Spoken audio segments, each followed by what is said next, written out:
आजकल Indian democracy में बहुत सारे उतार चढ़ाव देखने के लिए आ रहे हैं।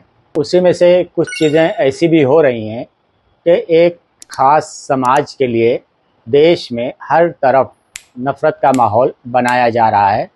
इसकी एक मुख्तसर हिस्ट्री और तारीख़ मैं आपके सामने रखूँगा। इसकी शुरुआत हम यहाँ से करते हैं कि 17 सितंबर 2025 को नरेंद्र मोदी 75 साल के हो जाएंगे और उसके सिर्फ 10 दिन के बाद आरएसएस की उम्र जो है वो 100 साल हो जाएगी। आरएसएस किस आफत बला मुसीबत का नाम है, इसके बारे में जानना हर हिंदुस्तानी को ज़रूरी है। दिसंबर 1947 को आज़ादी के बाद आरएसएस ने दिल्ली में एक बहुत बड़ी रैली निकाली थी, जिसमें फ़िरका परस्त और बनिया ताजिर ग्रुप उसके अंदर शामिल हुआ था और उसका ज़बरदस्त वो लोगों ने अपनी ताकत का मुजाहरा किया। ये उस वक्त की हुकूमत के लिए एक बहुत बड़ा अलर्ट था और उनकी जो फ़िरका परस्ती की शुरुआत हुई थी दिसंबर 1947 को, उसके एक महीने के बाद ही उसका रिज़ल्ट हमारे सामने क्या आता है। महात्मा गांधी का कत्ल कर दिया जाता है जनवरी में 1948 में। सिर्फ 3 दिन के बाद 2 फरवरी 1948 को ये फैसला किया जाता है कि आरएसएस के ऊपर बैन लगा देना चाहिए और आरएसएस के ऊपर बैन लगा दिया जाता है। और 3 फरवरी को उस वक्त जो आरएसएस के हेड थे गोलवालकर और उनके 20,000 साथियों को गिरफ्तार कर लिया जाता है। लेकिन सिर्फ 1.5 साल के बाद आरएसएस से कहा जाता है कि आपका जो दस्तूर है, आप अपना दस्तूर जमा करवा दीजिए सरकार के पास। आरएसएस अपना दस्तूर सरकार के पास में जमा करवा देता है। उसके बाद 11 जुलाई 1949 को आरएसएस के ऊपर से सरकार पाबंदी हटा लेती है, तकरीबन 1.5 साल के बाद। तो आरएसएस का जो मुख्य पेपर था ऑर्गेनाइज़र, उसके अंदर के.आर. मलकानी मजमून लिखते हैं कि आरएसएस को सियासत में कदम रखना चाहिए, अपने बचाव के लिए और अपनी बका के लिए सियासत में कदम रखना ज़रूरी है। के.आर. मलकानी ने ये मजमून ऑर्गेनाइज़र में लिखा और उस वक्त किसी ने उसकी मुखालफत नहीं की कि आरएसएस को सियासत में कदम रखना चाहिए, बल्कि उसने सपोर्ट किया। बलराज मधु आरएसएस के कारकुन थे, इनका ताल्लुक आर्या समाज से था।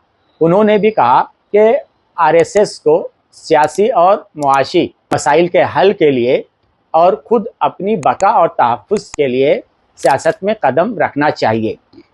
इसका एक दिलचस्प मोड़ उस वक्त आता है जब अप्रैल 1950 को पंडित जवाहरलाल नेहरू के एक मिनिस्टर श्यामा प्रसाद मुखर्जी, जो कि हिंदू महासभा से ताल्लुक़ रखते थे, वो पंडित नेहरू की मिनिस्ट्री से इस्तीफ़ा दे देते हैं, ये कहते हुए कि नेहरू जी मुसलमानों की मुँह भराई करते हैं। आप सोचिए कि श्यामा प्रसाद मुखर्जी ने 1950 में जो इल्ज़ाम लगाया था नेहरू के ऊपर, उनके जो चेले हैं, शागिर्द हैं, आज तक वही इल्ज़ाम अपोजिशन सरकारों पर लगा रहे हैं कि अपोजिशन की सरकारें जहाँ भी हैं वो मुसलमानों की मुँह भराई कर रहे हैं।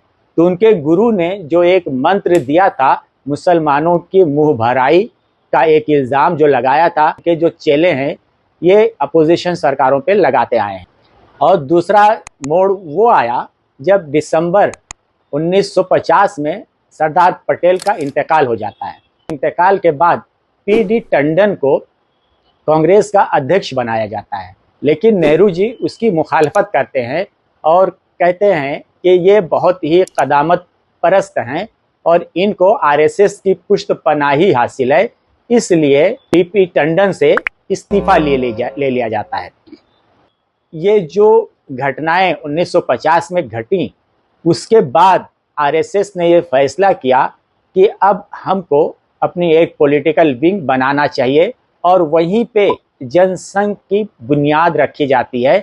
जनसंघ का क़याम अमल में आता है और उसी जनसंघ से भाजपा का जन्म होता है। इनकी जो मुख्तसर सी तारीख देखते हैं और इनकी जो एक्टिविटी जो देखते हैं, इसको देखते हुए तारीख से आज मुस्लिम समाज को सबक लेने की सख्त ज़रूरत है। इसलिए कि आरएसएस के ऊपर जब गवर्नमेंट ने बैन लगाया, पाबंदी लगाई, उसी वक्त लोग थे ये फैसला किया कि हमको पॉलिटिकल पार्टी अपनी एक होना चाहिए जो कि सियासी तौर पे हमको मजबूती दे। और पॉलिटिकल पार्टी होना इसलिए भी ज़रूरी है कि आपकी जो पॉलिटिकल पार्टी है, एमपी वही होते हैं, राज्यसभा में वही जाते हैं, और आपके कानून लोकसभा और राज्यसभा से ही होकर पास होते हैं। तो कानून साज जो पार्लियामेंट है या असेंबली है, वहाँ पे आपके लोगों का होना ज़रूरी। आज आप बहुत सारे धरने देते हो, नामुझसे रिसालत पे अच्छी खासी अपनी ताकत का मुजाहरा करते हो। आप अपनी सियासी ताकत को पहचानो। आज हिंदुस्तान में आप एक बहुत बड़ी सियासी ताकत हो, और एक लोकतांत्रिक देश में, जमहूरी मुल्क में वोट की जो ताकत होती है बहुत बड़ी ताकत होती है। कहते हैं कि आप 20% हो, कोई कहता है 25% हो, लेकिन आप 20% हो या 25% हो, इससे कोई मतलब नहीं है।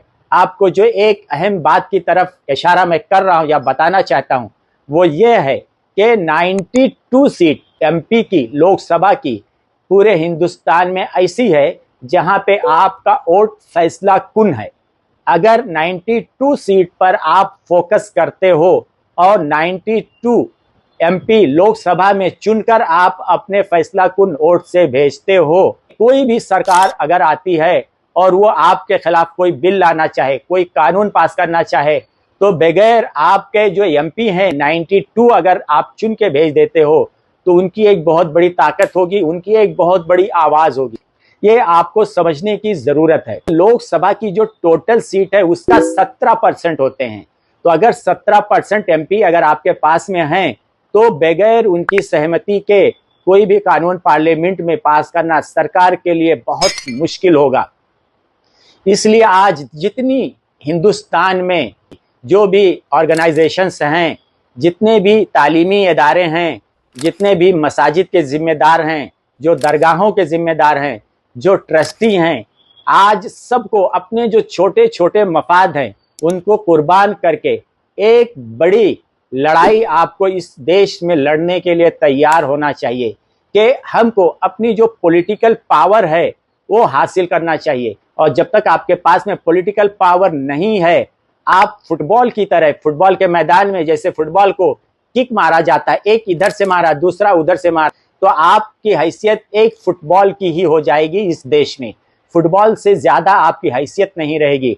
अगर आपको बाइज्जत ज़िंदगी इस देश में गुजारना है, तो आपको अपनी जो पॉलिटिकल ताकत है, पावर है, उसको मनवाना है जमहूरी तरीके से, लोकतांत्रिक तरीके से। एक डेमोक्रेसी देश है, तो डेमोक्रेसी के अंदर रहते हुए देश का कानून, देश का संविधान जो आपको पावर देता है, इजाज़त देता है, उस दायरे में रहकर आप अपनी ताकत, अपनी अज़मत मनवा सकते हो।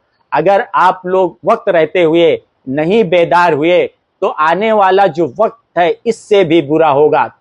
कोई भी आएगा, आपकी मस्जिद तोड़ेगा, दरगाह तोड़ेगा, ईदगाह तोड़ेगा, मस्जिद में घुसकर मारने की बात करेगा, आपके रसूल की शान में गुस्ताखी करेगा, और ये सब बेइज्जती, जलालत सुनते रहोगे, सहते रहोगे, कोई आपकी आवाज़ नहीं बनेगा। और ना ही आज की डेट में कोई पॉलिटिकल पार्टी आपके हक में आवाज़ उठाने के लिए तैयार है।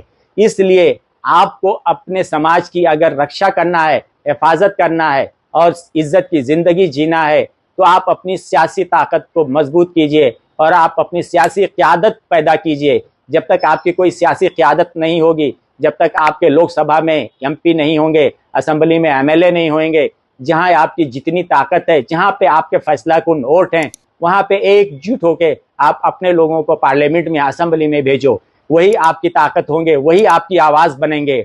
और अगर आप पॉलिटिकल पार्टियों का मोहरा बनते रहोगे, तो सिर्फ मोहरे की ही तरह वो आपको इस्तेमाल करेंगी, और एक टिश्यू पेपर से ज़्यादा आपकी कोई हैसियत नहीं होगी। Use and throw. आखिर में मैं सिर्फ इतना ही कहूँगा, न समझोगे तो मिट जाओगे ए हिंदी मुसलमानों, तुम्हारी दास्तां तक भी ना होगी दास्तानों में। बहुत बहुत शुक्रिया।